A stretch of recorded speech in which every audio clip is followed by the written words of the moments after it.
And to further illustrate this, I'll mention two beautiful examples from the Salaf in avoiding the people that are known to be people of bid'ah.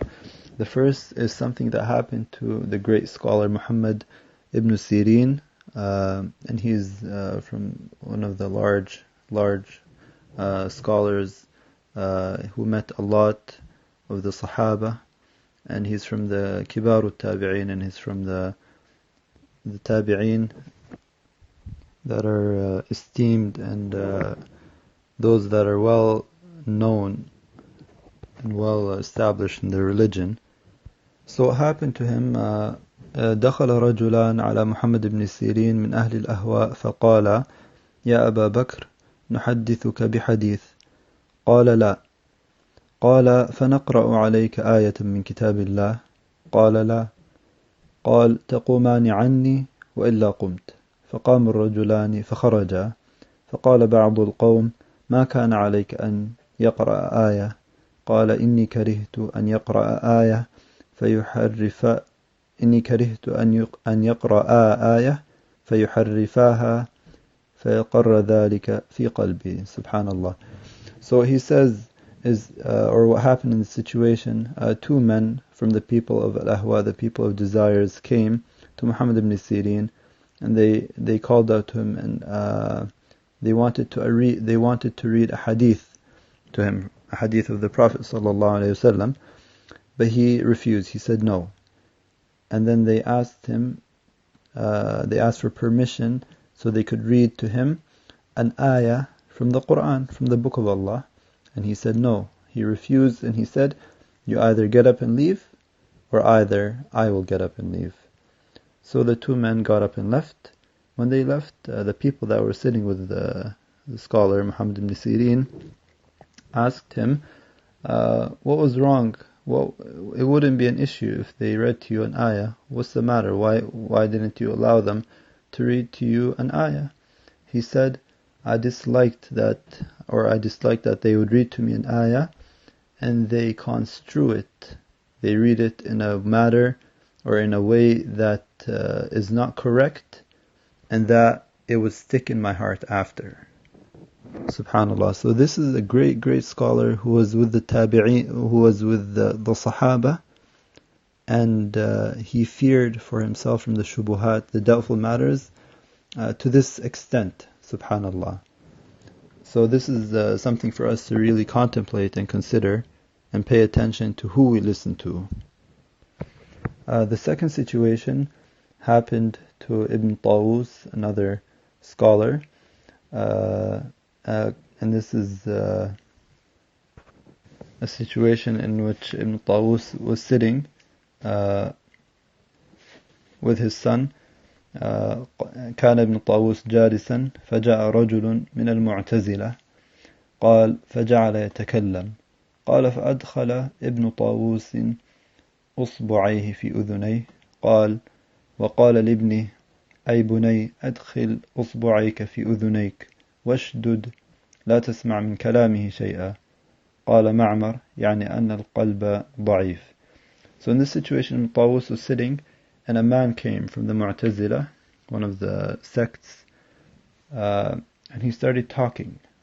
So Ibn Tawus, being a scholar, put his fingers in his ears, and he told his son that was sitting with him to put his fingers in his ears and to not listen to anything the man is saying. And Ma'mar, the one who narrated the situation, said that this means that heart, al-qalb da'if, the heart is weak in front of doubtful matters. So no matter what our level of knowledge, no matter how much of the religion we learn, we should always be fearful for the shubuhat, the doubtful matters, and we should follow the Salaf in these types of situations. Are good examples of how they used to treat the shubuhat. And Umar ibn Abdul Aziz said, من جعل دينه غرضا للخصومات أكثر التنقل. Whoever exposes his religion to al-khusumat, argumentative debates, أكثر التنقل means he jumps from one position to another and is not stable on one position when it comes to the religion. Always jumping from one ideology to the other, one idea and one position to the other. And this is not something that Ahlul Sunnah do. Ahlul Sunnah are firm upon the correct aqidah and their religion, and they do not change their opinions or positions in their religion based on desires. Rather, they follow the correct proofs from the Quran and the Sunnah. And the Prophet ﷺ also warns us of spending time or befriending people that are not good in many situations. The Prophet ﷺ said in a hadith, الرجل على دين خليله فلينظر أحدكم من يخالل. A man is upon the religion of his companion, so let one of you look into who he befriends. Now, this is similar to situations where people have friends. We could talk about friends that are not good in the dunya aspect, friends that engage in haram and whatnot. However, this also applies to people that are religiously not on the correct path. If someone befriends the people that are known to be people of bid'ah, people that are not upon the correct path, then similarly, Yawm al-Qiyamah, this person would also be with you, or you would be with that person. And you should always pay attention to, is this someone who, wal-'iyadhu billah, is not on a correct methodology or a correct understanding of the religion? Do I want to follow suit? Also, the Prophet ﷺ says in the hadith of the Dajjal, مَنْ سَمِعَ بِالدَّجَّالِ فَلْيَنْأَ عَنْهُ.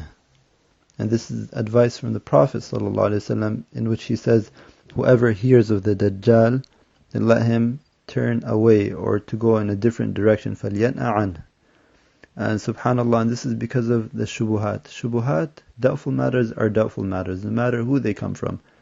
Now, because the Dajjal has many doubtful matters with him, has many shubuhat to misguide people, the Prophet ﷺ did not differentiate between scholars and non-scholars.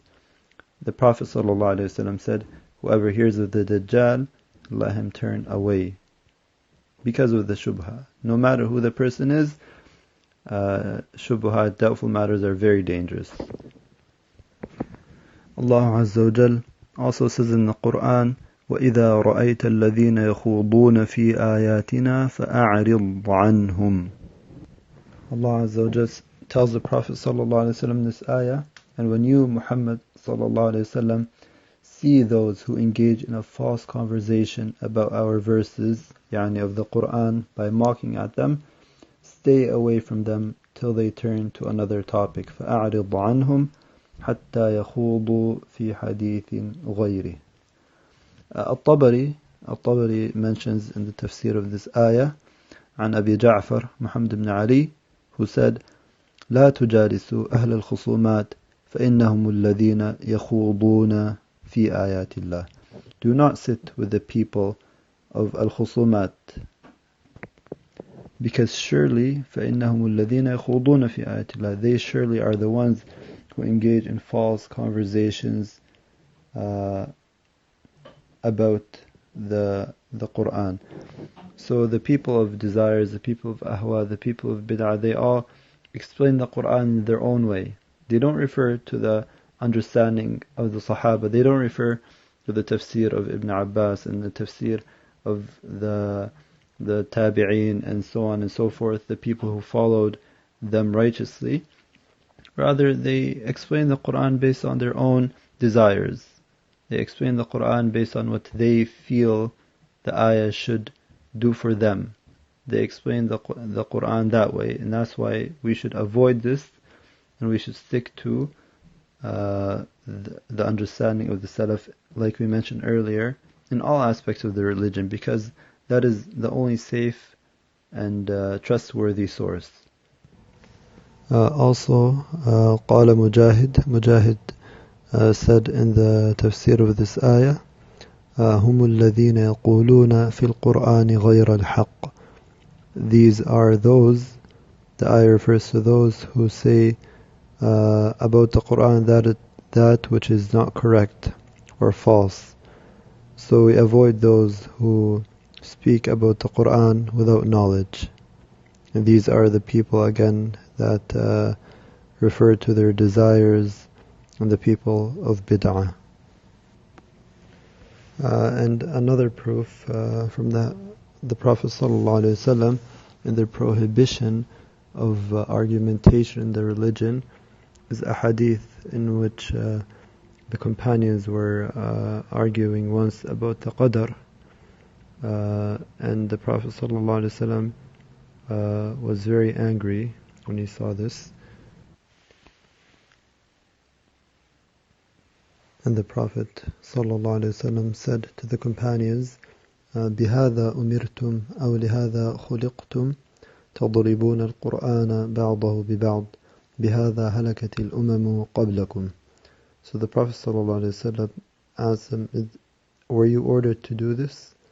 Or were you created for this? تَضْرِبُونَ الْقُرْآنَ بَعْضَهُ بِبَعْضٍ, which means using the Quran, the ayat of the Quran, or putting some ayat of the Quran against other ayat of the Quran.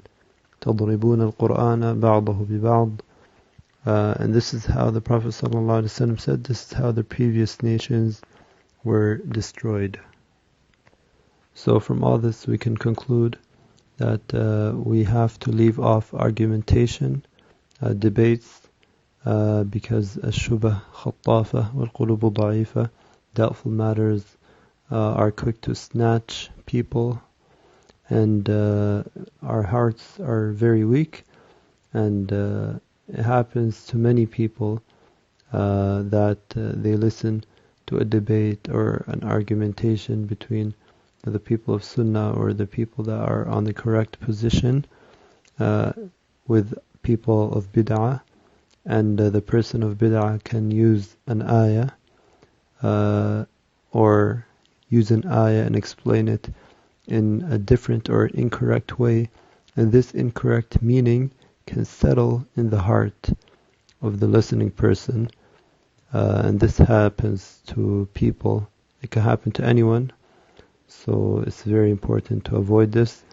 And if we must give advice, and we should give advice to the people of Sunnah, and if we want to talk with someone in the correct way, there are certain conditions without being argumentative.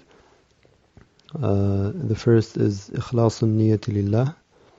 You have to make your niyyah or your intention for the sake of Allah. The second is al-ilm, having knowledge.